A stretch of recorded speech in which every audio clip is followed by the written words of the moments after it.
Hello my dear student मैं हूं हार्दिक बरवालिया और हम सीख रहे थे क्लास 10 का मैथ्स। स्टूडेंट तो मैथ्स में हम सीख रहे थे चैप्टर नंबर 7 और उसमें हम पहुंच गए थे एक्सरसाइज 7.2 का सम नंबर 8। तो चलिए मेरे साथ देखते हैं सम नंबर 8 में क्या करना है।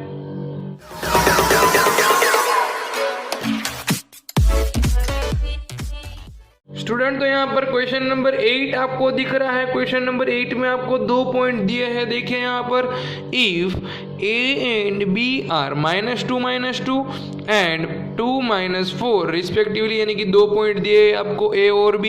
Find the coordinate of p। हमें p पॉइंट के कोऑर्डिनेट फाइंड करना है। p पॉइंट किसके फॉर्म में है?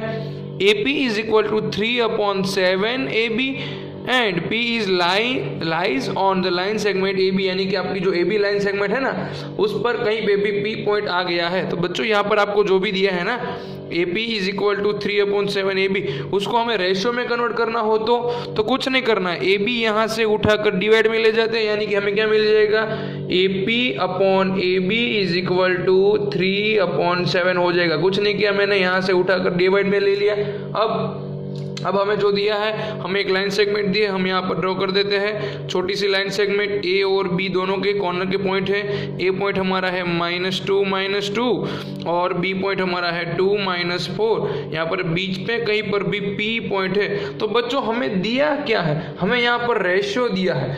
देखिए AP यानी आपका 3 है रेशियो में और AB आपका 7 है। यहाँ पर AB की प्लेस पर 7, AB यानी टोटल पार्ट आपका 7 है। बच्चों यहाँ पर देखिए PB नहीं है, AB टोटल 7 दे दिया। तो बच्चों आपका AB 7 है, AP 3, तो PB कितना होगा? सिंपल सा, यहाँ पर मैं 4 पुट करूँगा तो ही दोनों का प्लस करके 7 होगा ना, यानी कि टोटल 7 था। P पॉइंट ने उसको डिवाइड कर दिया 3:4 के फॉर्म में, तो मुझे M1 और M2 मिल गया। यहाँ पर आपको पता होना चाहिए 7 जो है वो AB है। AB यानी टोटल डिस्टेंस आपको दिया है, तो यहाँ पर AP 3 था, तो फिर PB कितना होगा? 7 में से 3 को निकाल दीजिए 4, यानी कि हमें रेशियो मिल गया 3:4।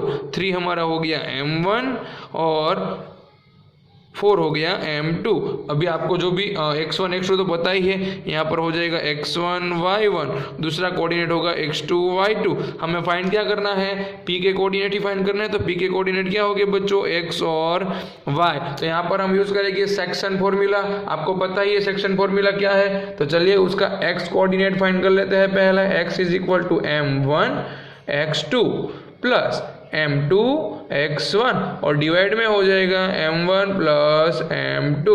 चलिए इसमें वैल्यू पुट कर देते हैं। x तो हमारे पास है नहीं, x is equal to M1 यानी हमें मिल गया है 3, x2 यानी 2 प्लस M2 यानी 4 और x1 यानी -2, डिवाइड में हो जाएगा 3 + 4, यानी कि M1 और M2 का प्लस। चलिए सॉल्व कर देते हैं। x इज इक्वल टू 3 2 6, 4 2 8, बीच में आ जाएगा प्लस माइनस की साइन, डिवाइड में हो जाएगा 7।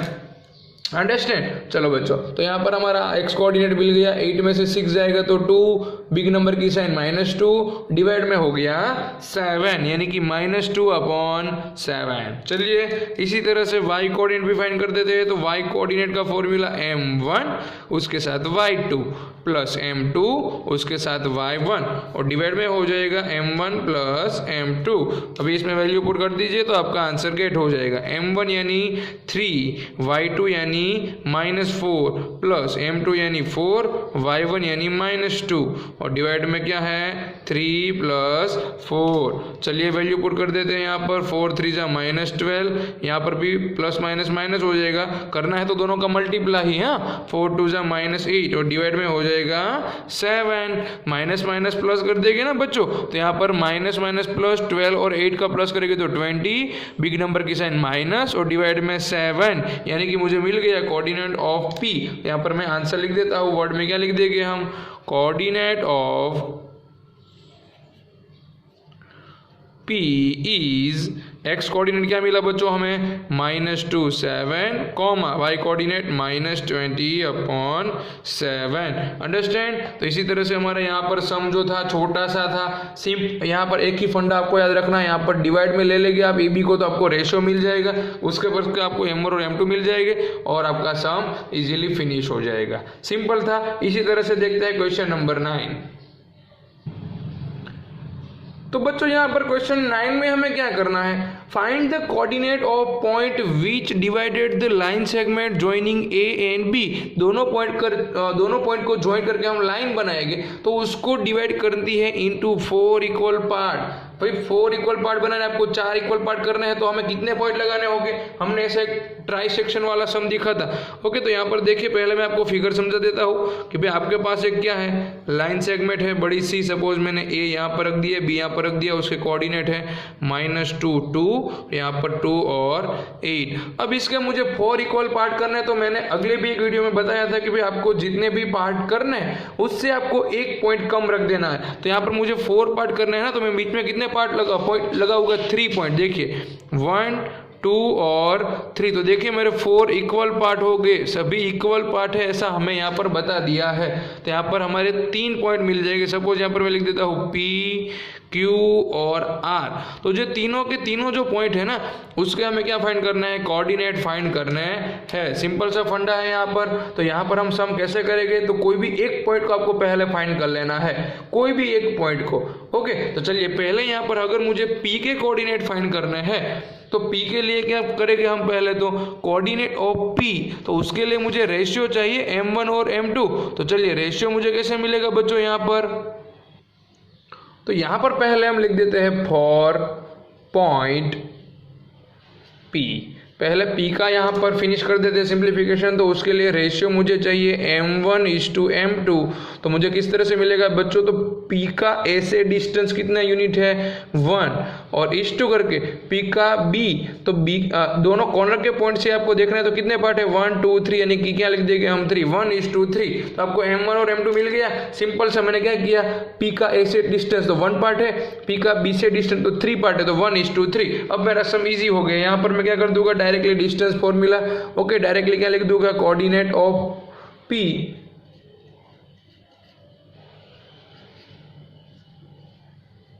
इज इक्वल टू, डायरेक्टली उसका x कोऑर्डिनेट मुझे लिखना हो तो मैं क्या लिख सकता हूँ बच्चों, मैं यहाँ पर डायरेक्टली लिख दूँ x और y दोनों साथ में लिख रहा हूँ, M1x2 प्लस M2x1 और डिवाइड में है M1 प्लस M2, और उसका y कोऑर्डिनेट भी आपको लिखना है तो क्या लिख देंगे M1y2 प्लस M2y1 और डिवाइड में क्या लिख देंगे M1 प्लस M2। चलिए अब इसमें वैल्यू पुट कर दीजिए, आपका आंसर इजीली हो जाएगा। M1 आपको पता चल गया है 1 है तो 1, x2 यानी यहाँ पर हो जाएगा 2 प्लस M2 यानी 3 है, x1 यानी यहाँ पर है -2 डिवाइड में 1 प्लस 3 कोमा करके M1 यानी 1 था ना आपका, y2 यानी कितना हो जाएगा बच्चों 8 प्लस M2 यानी 3 है, और y1 यानी यहाँ पर y कोऑर्डिनेट 2 होगा, और डिवाइड में क्या कर देंगे हम 1 प्लस 3। चलिए सॉल्व कर देते हैं तो हमारा आंसर हो जाएगा यहाँ पर क्या, देख लीजिए 2 1 जा 2, यहाँ पर 3 2 जा -6 अपॉन में 4, यहाँ पर भी 8 1 जा 8 प्लस 3 2 जा 6 अपॉन में 4।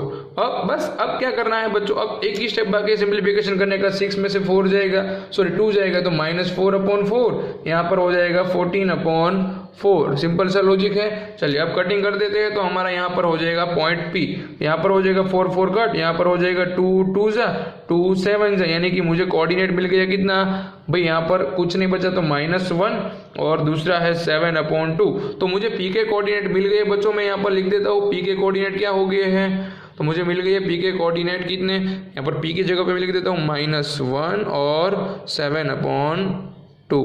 अंडरस्टैंड। अब बाकी के जो 2 पॉइंट है ना, उसका तो यहाँ पर हम डायरेक्टली शॉर्टकट करने वाले हैं। कैसे करेंगे आपको बता देता हूँ मैं भाई। Q पॉइंट, तो देखिए Q का A से भी डिस्टेंस 2 पार्ट्स है और B से भी 2 पार्ट्स, यानी कि मिडल में है। Q हमारा मिडल में है, यानी क्या, तो हम mid point formula direct use कर सकते हैं। कैसे, x1 x2 वाला फॉर्मूला। तो यहाँ पर हम directly mid point formula use करके क्या कर देंगे, Q के कोऑर्डिनेट फाइंड कर देंगे। तो यहाँ पर हम लिख देंगे कोऑर्डिनेट ऑफ Q के कोऑर्डिनेट हमें फाइंड करना है ना बच्चों, तो डायरेक्टली x1 प्लस x2/2 और दूसरा हो जाएगा y1 प्लस y2 अपॉन में 2। सिंपल सा फंडा है बच्चों। x1 क्या है हमारे पास, यहाँ पर होगा x1, यहाँ पर होगा x2, तो x1 यानी -2 प्लस x2 यानी 2 डिवाइड में 2। चलिए y1 और y2 तो 2 प्लस 8 अपॉन 2, यानी हमारा आंसर क्या हो जाएगा, यहाँ पर +2 -2 कैंसिल तो 0, तो 0 ही कर देंगे। यहाँ पर 8 प्लस 2 यानी कि 10, 10 डिवाइड 2 यानी आंसर 5। तो हमें q के कोऑर्डिनेट मिल गए 0 और 5। अब हमारे पास क्या बाकी बच गया है, सिर्फ और सिर्फ पॉइंट r। तो हमें फाइंड करना है कोऑर्डिनेट ऑफ r। तो यहाँ पर मैं लिख देता हूँ कोऑर्डिनेट ऑफ r। सिंपल सा, उसमें भी हमें मिड पॉइंट थ्योरम यूज करना है। कैसा करना है, तो क्योंकि r है ना, उसका q से और b से या इतना ही याद रखिए, इतना भूल जाइए, सिर्फ इतना ही आपके पास लाइन सेगमेंट है, ऐसा आप याद रख लीजिए। तो देखिए r जो है ना, और q और b का मिड पॉइंट हो गया कि नहीं, हमारे पास q और b तो है, तो बस x1 इसको बोल दीजिए, x2 इसको बोल दीजिए, यहाँ पर y1 और y2 बोल दीजिए, तो आपको क्या मिल जाएगा इजीली r के कोऑर्डिनेट। तो चलिए इसी फॉर्मूला का यूज कर देते हैं, x1 प्लस x2, लेकिन x1 और x2 चेंज हो जाएंगे, जो ऊपर थे वही के वही नहीं रहने वाले हैं, इतना याद रख लीजिए। ओके चलिए, तो यहाँ पर हमारा x1 यानी क्या हो जाएगा, q और b के बीच में है ना, तो 0 प्लस 2 डिवाइड में 2 और y कोऑर्डिनेट 5 प्लस 8 डिवाइड में 2। तो चलिए इसको सॉल्व कर देते हैं। तो ऊपर हो जाएगा 2 अपॉन 2, यहाँ पर 8 प्लस 5 यानी क्या हो जाएगा बच्चों, 8 में आप 5 ऐड कर देंगे तो 13 हो जाएगा, 13 अपॉन 2। कटिंग कर दीजिए, यहाँ पर 2 1 जा 2, तो मेरा आंसर मिल गया है 1, 13 अपॉन 2। तो यहाँ पर मुझे तीनों के तीनों जो पॉइंट थे हमारे, जो 4 इक्वल पार्ट कर रहे थे हमारी लाइन सेगमेंट के, उसके तीनों के तीनों पॉइंट मुझे मिल गए, -1 7 upon 2 0 5 and last one is 1 13 upon 2। तो इसी तरह से सिर्फ एक जो पी पॉइंट था ना, उसमें ही आपको सेक्शन फॉर्मूला पुट करना है, बाकी के दोनों आपको मिड पॉइंट का फॉर्मूला जो है उससे इजीली मिल जाएंगे। ओके, तो इसी तरह से यहाँ पर हमारा सम हो जाता है फिनिश। चलिए, तो यहाँ पर 10 नंबर के सम में आपको क्या दिया है, find the area of rhombus. बच्चों रोम्बस शेप तो आपको पता ही होता है क्या होता है, उसमें 4 साइड जो होती है वो इक्वल होती है। ओके, और उसके हमें वर्टिसेस दिए हैं 3 0 4 5 और -1 4 और -2 -1। देखिए सपोज मैंने यहाँ पर आपको एक फिगर बना दी है, इसी तरह से आपका एक रोम्बस शेप बन रहा है, मैंने ऐसे रफली ड्रॉ कर दी है।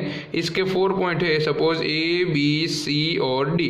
चलिए इसके कोऑर्डिनेट भी लिख देते हैं। A के कोऑर्डिनेट है 3 0, B के कोऑर्डिनेट है 4 5, उसके बाद C के है -1 4 एंड लास्ट वन इज -2 -1। अब बच्चों इस रोम्बस का मुझे एरिया फाइंड करना है, तो एरिया का फॉर्मूला आप याद कीजिए, आप 8th स्टैंडर्ड में भी पढ़ते थे, जूनी यादें आपकी है ना, उसको ताजा कर लीजिए। देखिए 1/2 मल्टीप्लाई D1 मल्टीप्लाई D2। भैया D1 D2 क्या है, डायागोनल है। क्या है बच्चों, डायागोनल। तो आपको क्या करना है, 1/2 मल्टीप्लाई दोनों डायगोनल का मल्टीप्लाई। तो बच्चों यहाँ पर आपके पास डायगोनल तो होने चाहिए। पहला डायगोनल कौन सा है, AC, और दूसरा BD। तो वो हमें कैसे मिलेंगे, सिंपल डिस्टेंस फॉर्मूला यूज कर लीजिए। तो चलिए पहला हम AC फाइंड कर लेते हैं, उसके बाद BD, उसके बाद हम एरिया के फॉर्मूला में वैल्यू पुट करके हमारा जो रोम्बस है ना उसका एरिया फाइंड कर लेंगे। तो पहले मुझे चाहिए यहाँ पर AC, तो उसके लिए मैं अंडर रूट, याद कर लीजिए हमारी 7.1 की डिस्टेंस फॉर्मूला है ना, उसी का यूज करना है। तो यहाँ पर क्या था, मैं एक बार लिख देता हूँ, x2 - x1 whole square plus y2 - y1 whole square. Identity आप अगर भूल गए हैं तो मैंने यहाँ पर लिख दिया है। ओके, तो चलिए x2 यानी यहाँ पर से स्टार्ट कीजिए, -1 - 3 whole square plus y2 - y1 यानी 4 - 0 होल स्क्वायर। चलिए इसको सॉल्व कर देते हैं। यहाँ पर ही माइनस माइनस प्लस हो जाएगा, तो मुझे क्या मिल जाएगा यहाँ पर -4 होल स्क्वायर, और यहाँ पर 0 लिखने की ज़रूरत नहीं है, सिर्फ 4 का स्क्वायर। तो इसका आंसर क्या हो जाएगा बच्चों, यहाँ पर 4 का स्क्वायर 16, दूसरा 4 का स्क्वायर भी 16, यानी कि अंडर रूट में 32, उसको हम क्या लिख सकते हैं, 16 2 जा। तो 16 का स्क्वायर रूट तो आपको पता ही होगा क्या हो जाता है, 4, तो रूट में बच जाएगा सिर्फ 2, यानी कि 4 अंडर रूट 2।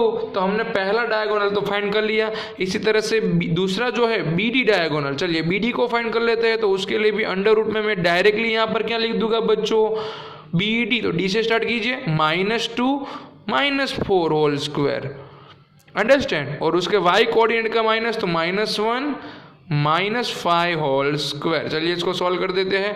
अंडर रूट में क्या बन जाएगा यहाँ पर माइनस माइनस प्लस, यानी कि 4 और 2 तो -6 का स्क्वायर, यहाँ पर भी माइनस माइनस प्लस तो क्या हो जाएगा -6 का स्क्वायर। तो इसका आंसर हो जाएगा 36 प्लस 36, 6 का स्क्वायर 36 होता है ना बच्चों। तो चलिए यहाँ पर मुझे क्या मिल जाएगा आंसर, 36 प्लस 36 करूँगा तो बच्चों 72।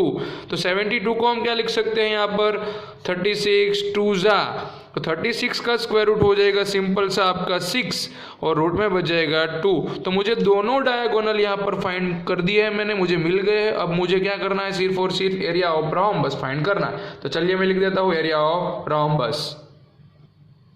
तो यहाँ पर मैंने लिख दिया है area of rhombus is equal to 1/2 multiply d1 multiply d2। दोनों डायगोनल का मल्टीप्लाई करना है बच्चों।